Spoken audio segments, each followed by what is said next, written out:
my favorite things as a kid was getting a new Nintendo 64 game, plugging it in and playing it instantly. It was a perfect customer onboarding experience. As soon as I got it, I could play it. Now that's one of the philosophies I bring to business when I'm thinking about a client journey. Onboarding automation is so crucial to a business because it's literally the journey that their client is taking to start using their service. In this video, I'm going to be walking through my personal onboarding experience as I've been revamping it and I'm building it again from fresh. So let's get started. So in really simple terms, this is what the onboarding looks like. A client inquires, they book their call, the client signs up, the client is sent their onboarding info in the form of an email. Internal client information is created, so my internal platforms like Slack and ClickUp. Client fills out their onboarding document, which is going to be their just extra information that I need. Client books a discovery/onboarding call where I gather further requirements, and then it's going to send a notification to me. As you can tell, this process starts before they even sign up. So what we're going to need to do is create a inquiry form, but I already have one. So I'm going to show you what it looks like. So when you land on one of my landing pages for automation, you scroll down to the bottom and you fill out this survey. So I'm going to fill it out as myself, Matthew Lamore. What industry are you in? I'm going to say tech and consulting. Brief rundown, I'm looking to automate onboarding, and then book in a time for a call. I'm going to go 10:30 a.m. Meeting has been scheduled. Next. Thank you. I'll be in touch with you shortly. Bye. Cool. Submit. That's the start of my onboarding process. What that survey then to do is create an opportunity in my pipeline, in my CRM, that I can see who I've got ready to go. So I've created a brand new sales pipeline CRM, and we're going to create the automation that's going to create the first opportunity in inquired/booked call. So in order to do that, I will open up automations. So I've got that in the tab here. I will then go into lead management, and I've already built the automation. So it is new pipeline opportunity. Once in here, because we're using surveys, we're going to need to make sure that it is survey submitted as the trigger. So if I click on this, survey submitted is survey 1. That's the name of my survey. And then what it's going to do, immediately it's going to create an opportunity in the sales pipeline, and it's an inquired booked call stage because someone's inquired and booked a call, and it's just going to have their name as the opportunity source. Now, sorry, as the opportunity name. Opportunity source and lead value is going to be left alone because it changes every time, and we're going to press save action. So now when people go to my website and they go down to the bottom here and they fill out this form, they will then be created as an opportunity inside my CRM. Now we're going to assume for a minute that I've had the sales call and then the person actually has signed up, because the next step is going to be a manual action on my behalf, and it's just going to be moving from inquired to closed deal. I could run this off a trigger of payment. However, Stripe is a little bit I'm leaving that. I'm just doing this manually because I'm happy to do it. And all I need to do is click and drag across to close deal.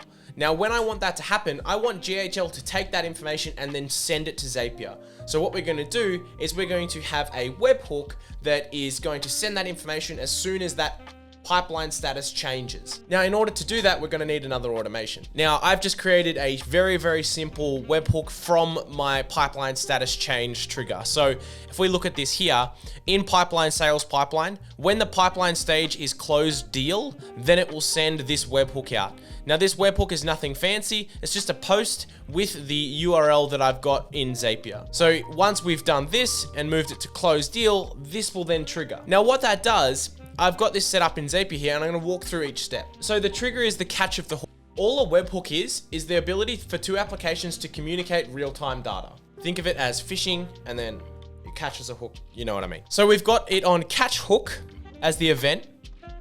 We're going to press continue. We're going to skip pick off a child key, and we're going to see the information that is brought from the actual webhook. So we've got my information here when I filled out that form before, and we can continue with selected record. What it's then going to do, it's going to create a channel in Slack for me to communicate with the client. It's going to send me a message in Slack saying, hey, don't forget to invite this client to Slack, because that can't be done fully automated. Unless you know how to, then let me know, because the way that Slack works, it requires invites, and yeah, I'm not sure just yet. Internally, I use ClickUp. So the next step is going to be creating a folder in ClickUp that has my client template in there, because I have a couple of things that I need to be reminded to do every single time I onboard a client. And then we're going to send that information back to GHL. So inside create a Slack channel, I've got my Slack channel connected. The channel name is actually going to be the business name of the client. And then the words build followed behind it. And we're just gonna quickly test that. Although there's no data in here, I still am gonna do it because I only just added in business name into the onboarding form. When I filled out the form the first time, it didn't actually have that information in it. So it's just gonna send the word build currently. And that was a success. So now the second one is gonna be a send message in Slack. So if we open up the action here, it's just gonna send a message to the channel I just created. So channel ID, that comes from the return of the information here.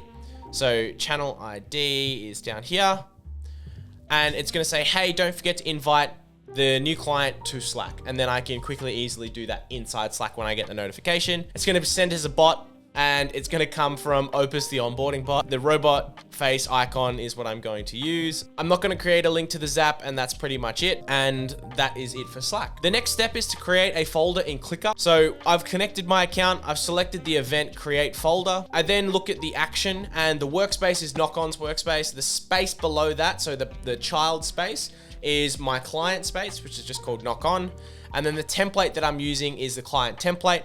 And then the folder name is going to be the business name again. And I'm not going to test that because it's going to send nothing and it's going to fail. So we're just going to leave that for the minute. The final step is I'm going to use lead connector, which is Go High Level, to send the information back to GHL. And the reason I'm doing that is because I want to move the person from closed deal to onboarded, to signify that I've completed all of the tasks that are in my onboarding process. So the way that I do that is I create a add update opportunity in lead connector. I added my client's details, and then I move them in the sales pipeline to onboarded. Now, if we go back and have a look at the actual onboarding email that I sent out to the client, there's a couple of things that I want to break down. So it starts off as a thank you so much for choosing Knock-On Automation. I'm excited to get started on this project with you. First things first, I will need you to book in a discovery call.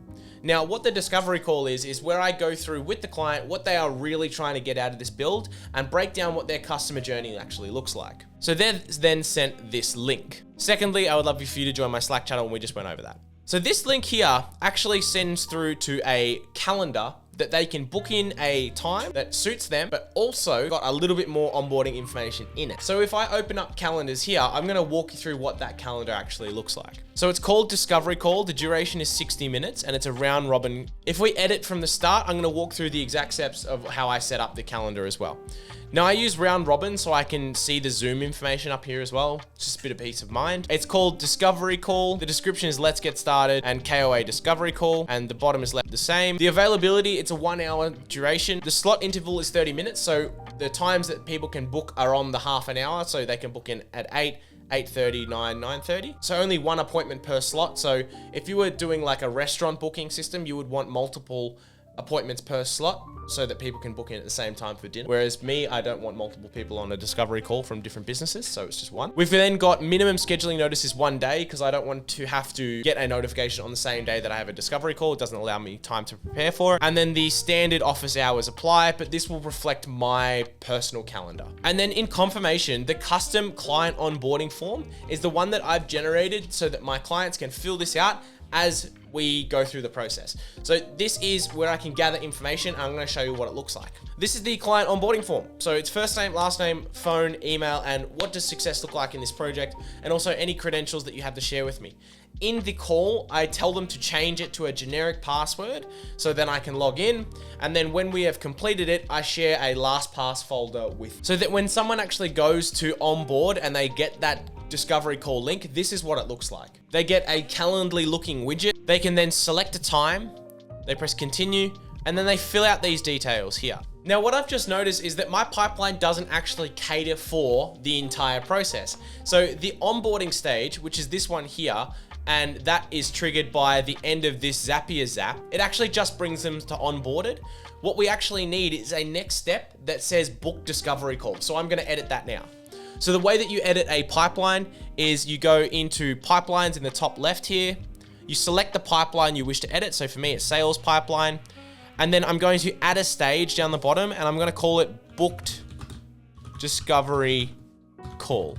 Now, the thing with this is there may be instances where the book of the discovery call happens before the onboarding sequence goes through. Now, the way that can happen is if they are within 0.1 of a second quicker than the automation. So not something we have to really worry about. We're gonna then press save. I'm gonna go back into opportunities. I'm gonna refresh this page and you're gonna see booked discovery call. So if we go back into Zapier and we actually get this to trigger and test this and move it along, this should then have moved our opportunity, which you can see it's moved to onboarded. So when they actually fill out the booked discovery call, it's gonna shift them again.